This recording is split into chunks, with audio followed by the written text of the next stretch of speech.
Assalamualaikum warahmatullahi wabarakatuh. Bismillah, alhamdulillah, wassalatu wassalamu ala rasulillah sallallahu alaihi wasallam. Selamat bergabung, selamat berjumpa lagi di Hanguk Channel. Yang mana di channel ini kita belajar bersama untuk mempelajari tata bahasa Korea atau grammar bahasa Korea. Meskipun kita bukan pejangga yang pandai merangkai kata, namun setidaknya kita belajar tata bahasa untuk bisa berbicara.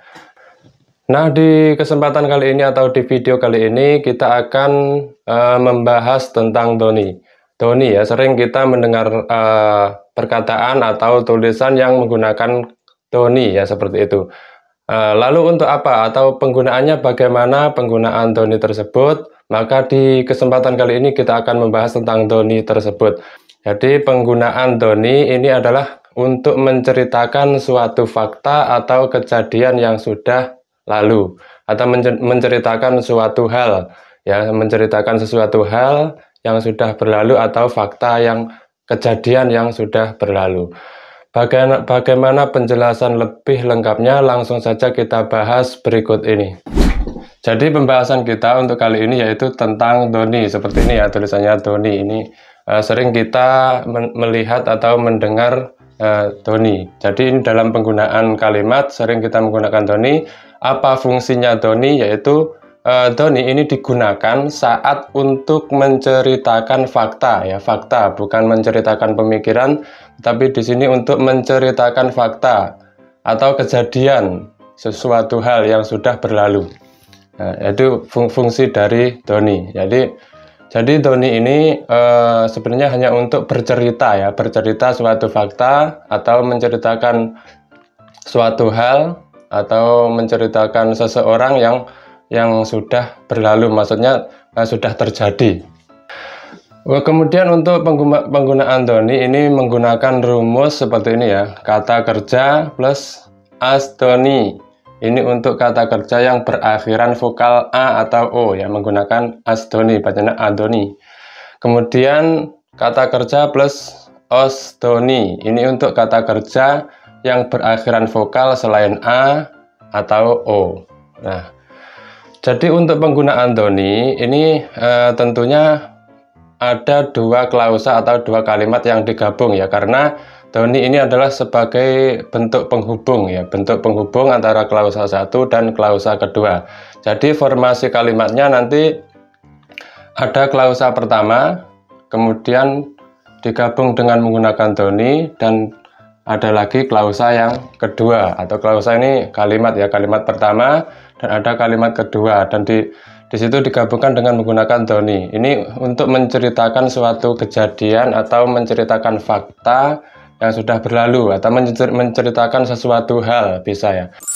Akan tetapi kita akan membahas tentang penggunaan doni tersebut dalam kalimat atau penggunaannya dalam kalimat yang lebih detail atau terperinci. Langsung saja pembahasannya bagaimana kita akan bahas berikut ini. Nah, di sini kita memperinci bagaimana penggunaan doni tersebut. Jadi kita perinci jika dilihat dari subjeknya. Dapat diperinci penggunaan doni sebagai berikut. Yang pertama, subjek pada klausa pertama dan kedua adalah orang pertama. Jadi ada dua klausa, dua kalimat yang digabungkan menggunakan doni, dan subjek pada klausa pertama tersebut dan subjek pada klausa kedua ini adalah orang pertama. Orang pertama itu adalah saya ya. Saya, orang yang berbicara tersebut.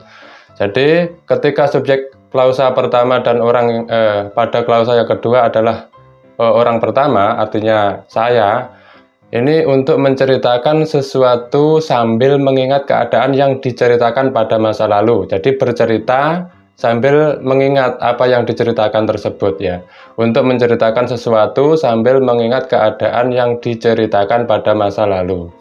Terus klausa pertama adalah menjadi sebab, dan klausa yang kedua adalah bentuk akibat.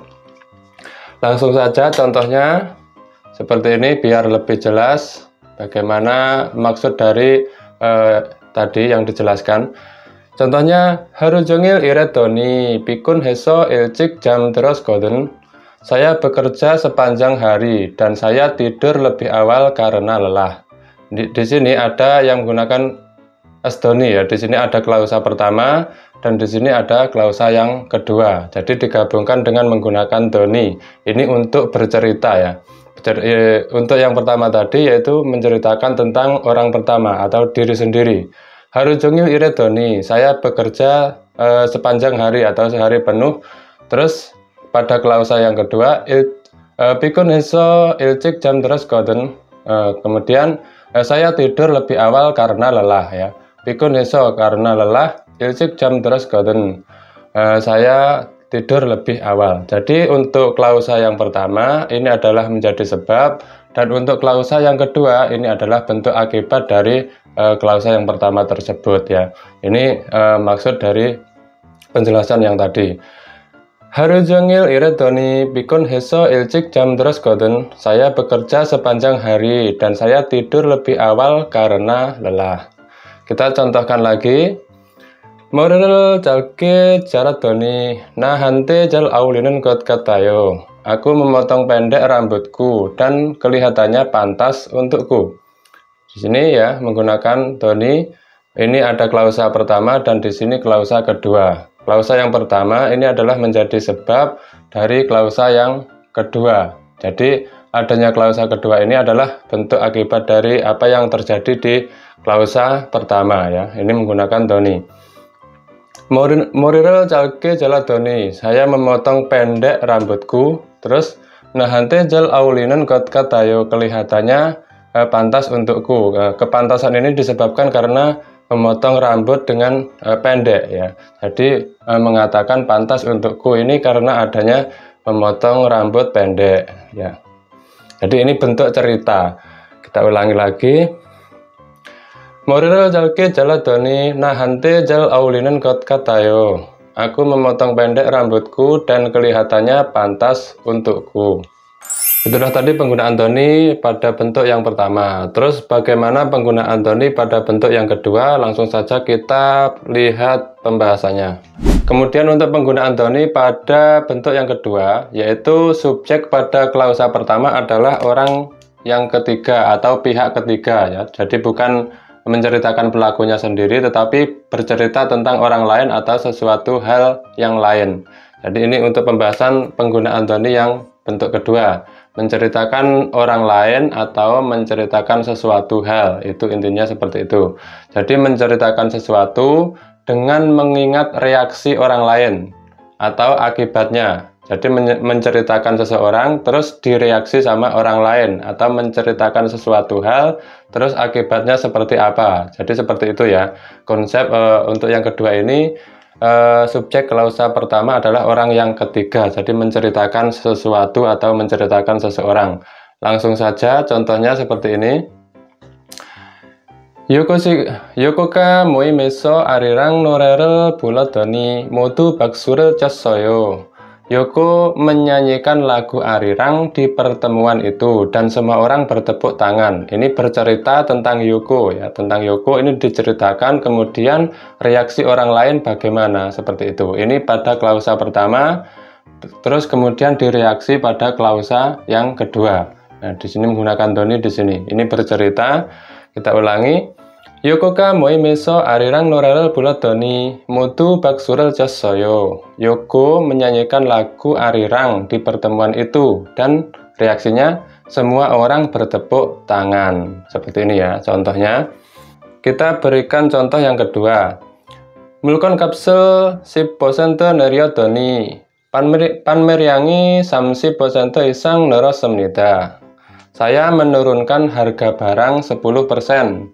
Dan penjualan meningkat lebih dari 30%. Jadi untuk yang ini bukan menceritakan orang, tetapi menceritakan sesuatu hal. Yang menceritakan harga barang, penurunan harga barang, terus hasilnya atau konsekuensinya atau akibatnya di klausa yang kedua. Akibat dari penurunan harga tersebut ini meningkat pada penjualannya.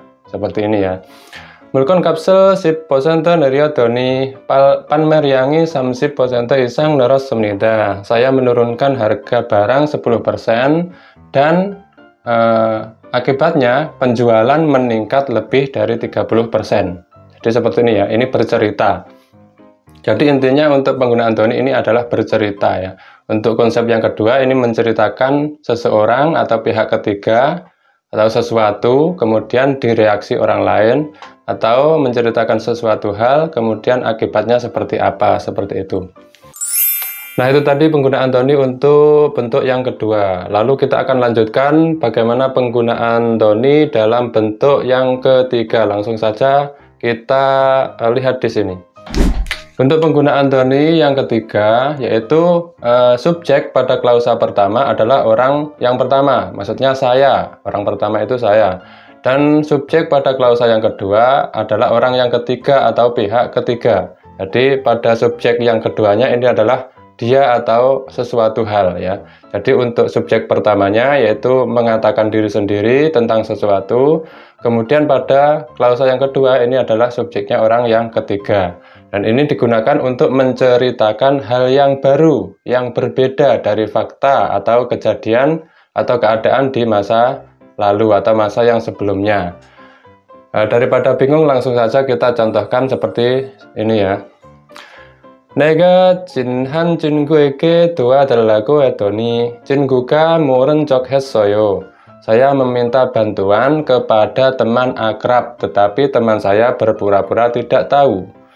Nah, di sini untuk klausa yang awal, yang pertama yaitu menggunakan nega sebagai subjek. Nega ini adalah orang yang pertama, seperti tadi dijelaskan.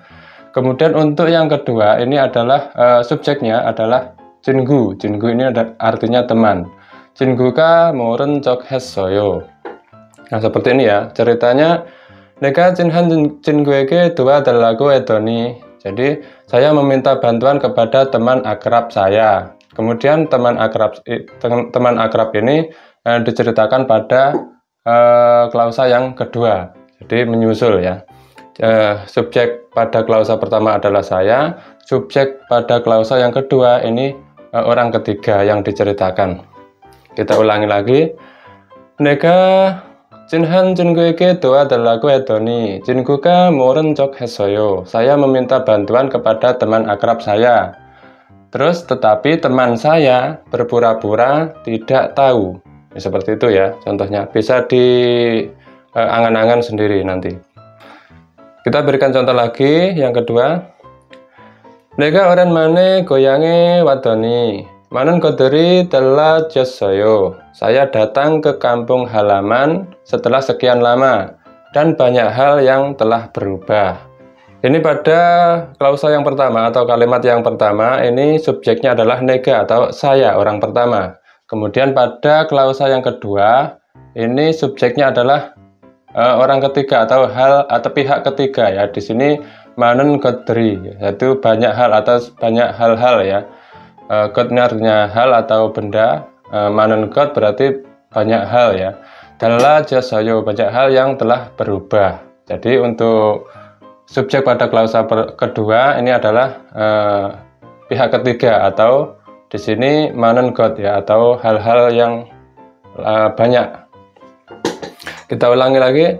내가 오랜만에 고향에 왔더니 많은 것들이 달라졌어요. Saya datang ke kampung halaman setelah sekian lama dan banyak hal telah berubah.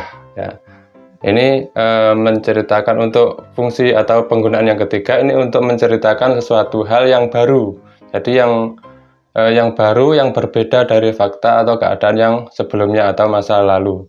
Jadi untuk penggunaan yang ketiga ini adalah pada fokus makna atau fokus artinya yaitu untuk menceritakan hal yang baru atau yang berbeda ya. Untuk contoh yang awal atau yang pertama ini menceritakan tentang saya meminta bantuan kepada teman akrab. Teman akrab ini teman yang sudah akrab.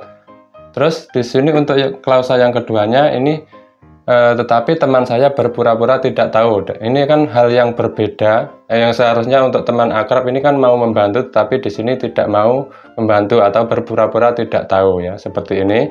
Kemudian untuk contoh yang kedua, 내가 오랜만에 고향에 왔더니 많은 것들이 달라졌어요. Ini untuk contoh yang kedua, saya datang ke kampung halaman setelah sekian lama. Dan banyak hal yang telah berubah. Di sini menceritakan hal yang baru atau yang berbeda ya. Yang berbeda yaitu banyak hal-hal atau pemandangan atau hal sesuatunya ini berbeda dari yang sebelumnya, seperti itu ya.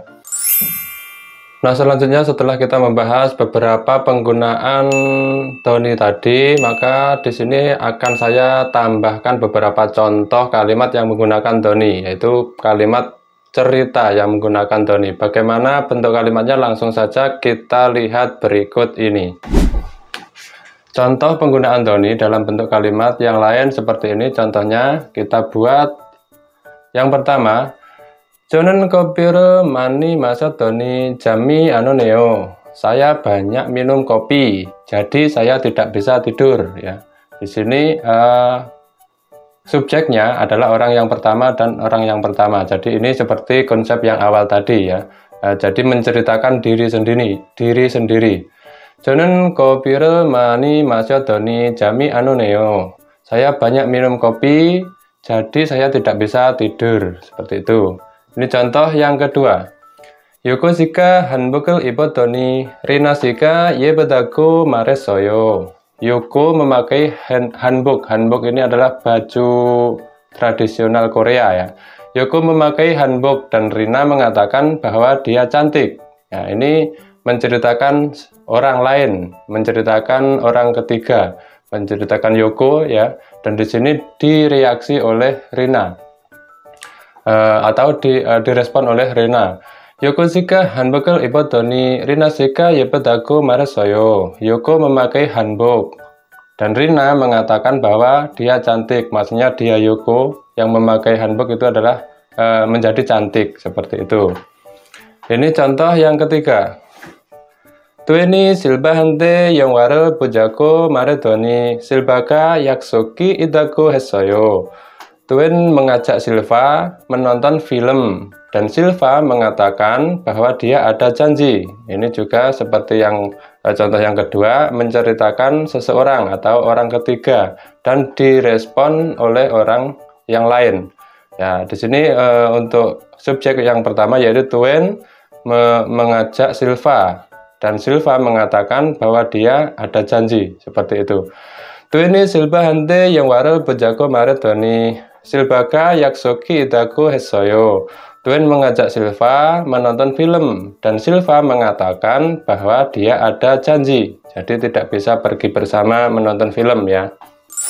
Dan untuk yang terakhir ini saya buatkan dua buah bentuk kalimat percakapan yang menggunakan doni agar kita lebih bisa memahami bagaimana penggunaan doni tersebut.